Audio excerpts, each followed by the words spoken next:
Friends from all walks of life have had enough of the Democrats' decline, and we are ready, we are willing, and we are able to spark a new era of American exceptionalism. You can clap for that. Please clap. So we added in the Jeb at the end there, not only because this appeared to be Kimberly Guilfoyle's Jeb moment, she's literally requesting applause, but she comes out of the comparison not looking that great. Jeb did the kind of embarrassing thing. I never found it to be that embarrassing. I thought it was like a little bit endearing and self-deprecating. And when he said, please clap, they did actually clap. When she did it, some clapped, but it didn't even barely reach polite levels of clapping upon request. When he requested it, he got a good amount of clapping, actually. She couldn't even get that. I mean, she didn't say please, John. That's he asked true. nicely, which is he was nice about it. When you have a good line that doesn't do as well as you think it should have done, always ask nicely. Like I do every time I do a stand-up set and it doesn't go well, I go, could you please laugh? Please laugh. Thank you. It works every time. Yeah, well, the issue for her is he had that bad line that produced the moment. She had a bad whole thing. It was all bad. Here's some more. Taste of victory. Let's taste it again on November 5th. Who's with me? All right, good evening. America needs who? Say his name. Donald Trump. More than ever. We're out of the White House. Are you with me? To get this country back on track. Has witnessed in the world his resilience. A storm is tearing up the digital media industry. Only our audience can save us in these difficult times. Help us reach our goal of 100,000 new members at tyt.com/team. I almost feel bad for her. Almost. But anyway, we have one more clip we want to play, just one more moment. But I love it definitely has that sort of like nightclub vibe. That like it's the little tables, people are sitting together. I think that she's just so used to playing to the friendliest crowds imaginable. She's never had to win over an even slightly apathetic crowd. But that said, we have one more moment. My producer has let me know that this calls to mind the energy of a Katie Britt State of the Union response. Let's take a look. Deserve better. Do it for them. And Act 3 is the art of the comeback. Run towards the brighter days ahead. Victory is in our sights. America's future is in our hands. America's destiny is in our control. And America's prosperity is in our hearts and souls. Ugh. My favorite part about that entire thing is, so normally, like when you're gonna mock a speech like that doesn't get much applause, you'll hear crickets. Now all here is like a fork touching a plate. Like you could hear the silverware on the plates. But anyway, what do you think? Okay, I just wanna, before we talk about the venue and her tone not matching it, let's just recognize how absolutely terrifying Kimberly Guilfoyle is.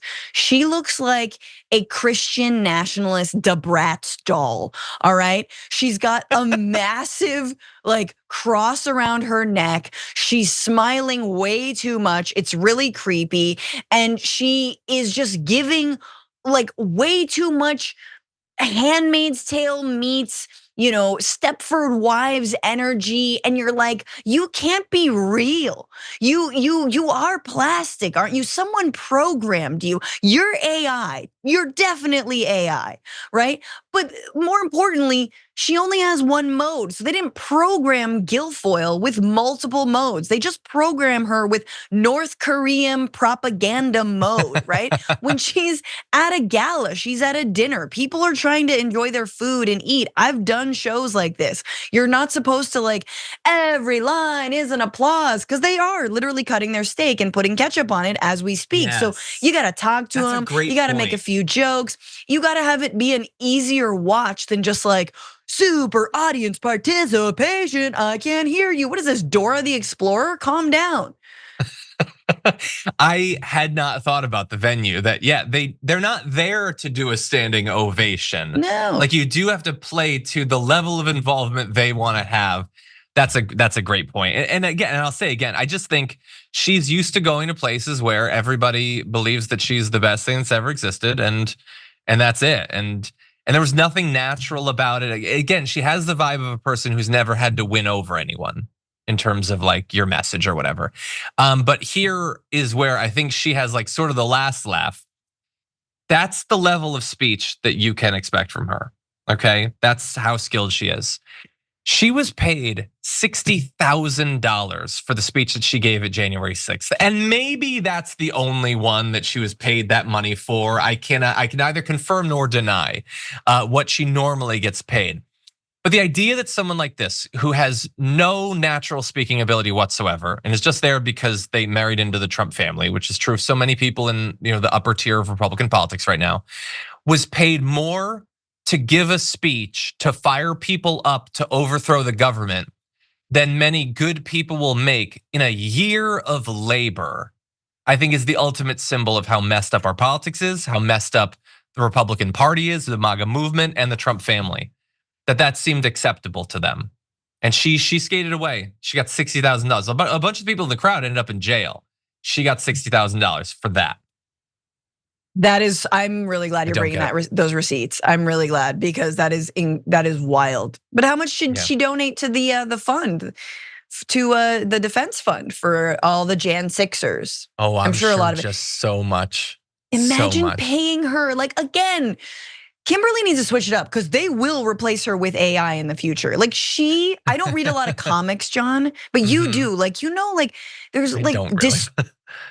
Okay, but people who are real nerds and read comics, there are a bunch of Kimberly Guilfoyle in dystopian novels, which is like, this is our propaganda person. She's glitching. Like that exists. Yeah. You know what I mean? She really is that. She is, yeah. And again, by the way, not everybody needs to be not everybody needs to be an Obama or whatever, but you're choosing to do this in the same way that not everybody needs to have a good singing voice. But Laura Trump insists on releasing songs. Like, so at that point, if you want to be paid for something, we also get to criticize it. You just don't like a bass voice. You don't like all the auto-tune. That's better. A few cigarettes deep, and I look like Skeletor.